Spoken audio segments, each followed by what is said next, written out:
Happy October, everybody. It's the Halloween season. All the leaves are falling, turning brown and yellow and red and all sorts of colors. People are decorating their houses as spooky haunted houses.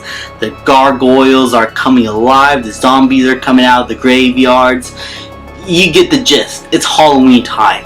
And so now we're going to talk about our favorite masked killer himself, Michael Myers, in his 7th outing in the theatrical window. Halloween H20 20 years later is a continuation of the Halloween series and tells the story of Laurie Strode 20 years after the original film, fighting Michael Myers once again for one final time in order to protect her family. I remember watching this film a lot when I was a kid on Netflix, and it was one of my favorite Halloween films, mainly because of the return of Laurie Strode and the fact that it is like one of the newer Halloween films. So as a kid, I automatically assumed it needed to be better without any critical thinking.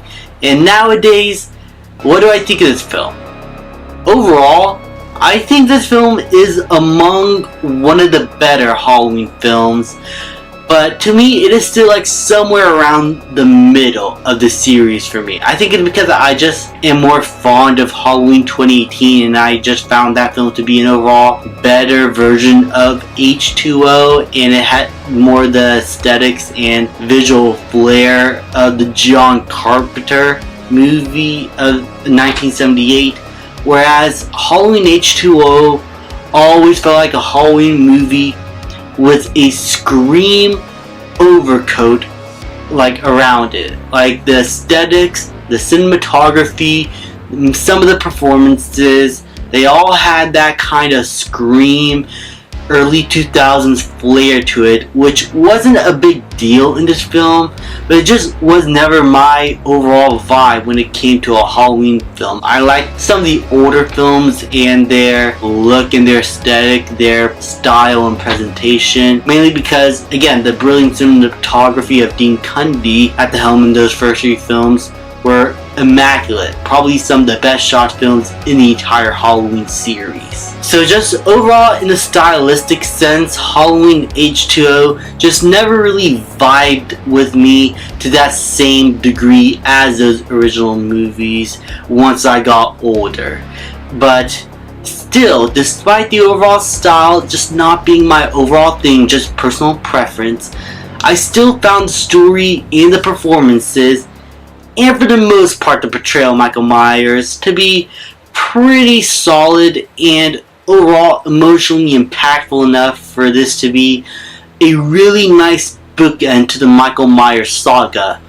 Well, that was until this movie made too much money and Hollywood wanted to make more movies, and you get the gist. Nothing stays dead forever, not even Michael Myers. What I really admired the most about this film, again as I said, was the story, and that is of Laurie Strode and her trying to get over her pain, her trauma of Michael Myers, because whenever it's Halloween, she's always paranoid that he's going to come back.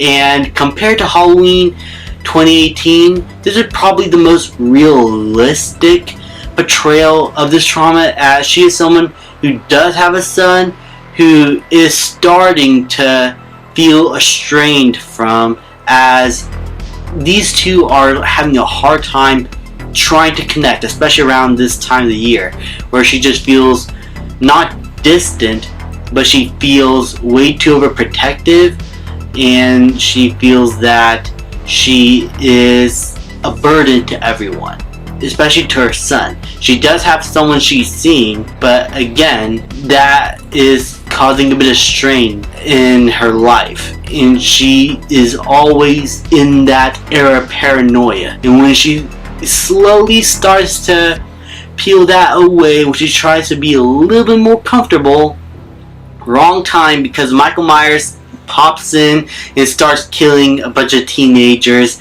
and is now out for her.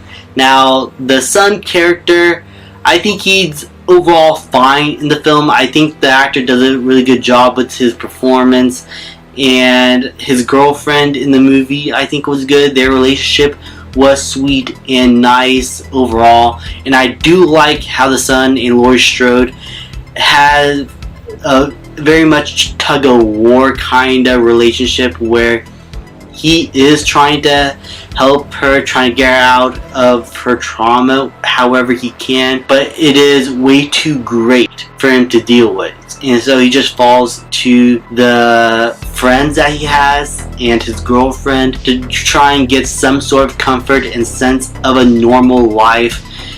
But he, again, doesn't know that Michael Myers is still out there and is coming after him and his mother. And it just made for a nice secondary character, secondary protagonist for us to follow as someone who is in Laurie Strode's shoes now, and now Laurie has to find a way to be the protector for her son, be the Loomis that Dr. Loomis was to her in those last few moments, and the overall second movie of the Halloween series. So in a way, this is a nice third chapter, and it was supposed to be just the third chapter of a trilogy of films that ends off everything. And Laurie Strode, again, as I said, is a great character, and Jamie Lee Curtis does an amazing job with her performance. You feel her pain, you feel her trauma, but you feel that power that's growing within her and sense of badassery when she finally goes up against Michael Myers in those last few moments of the film, which by far and away are some of the best moments in the entire Halloween series. Just Laurie Strode now going up against Michael herself, facing her fears head on and ending the trauma on her own terms. It was really empowering stuff, and probably some of the most powerful and poetic moments in the entire Halloween series.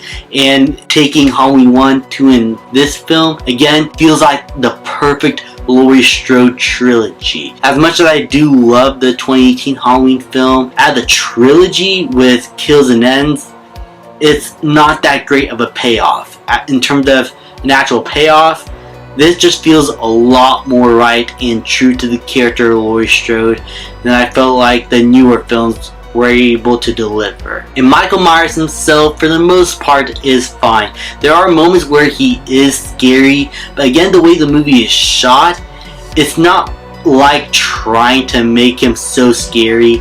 And unfortunately, there are times where the movie did have to resort to a few jump scare effects that were pretty cheap, especially with a CGI mask that looked just awful.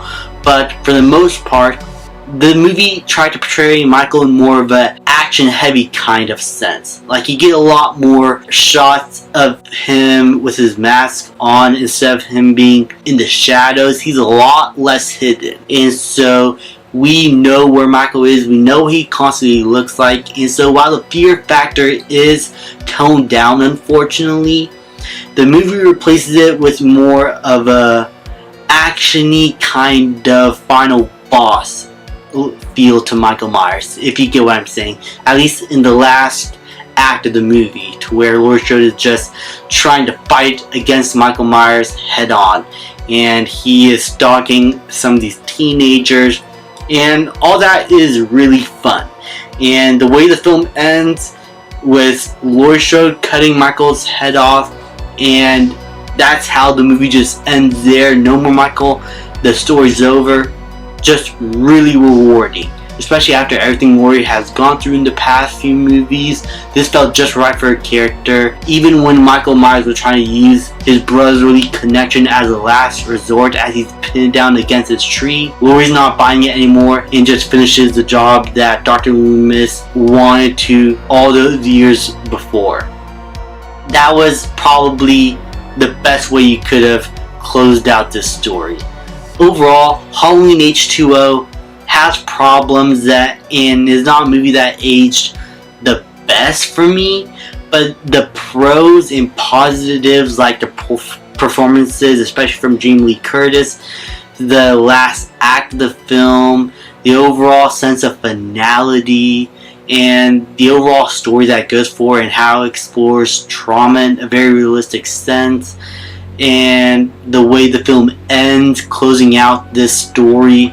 Overall, that saved the film for me, and it was what made this film, to me, probably one of the more enjoyable Halloween films. As I said, I don't love it as much as some other movies. Like, I think I like Halloween 2, Halloween 4, 3, and the original better, Halloween 2018, and maybe Kills better, but it is a lot better than Halloween 5, the Rob Zombie films, the next movie we're going to cover up, and a little bit better than Halloween The Curse of Michael Myers. That film is weird. You can watch my review if you want to know my thoughts on that. It's a very weird film, but overall, this ranks around somewhere in the middle of Halloween films. But if you are a die-hard Halloween fan, or if you're getting into the movies and you're enjoying them so far, I highly recommend you guys go check this one out. It is a really enjoyable Halloween film and a nice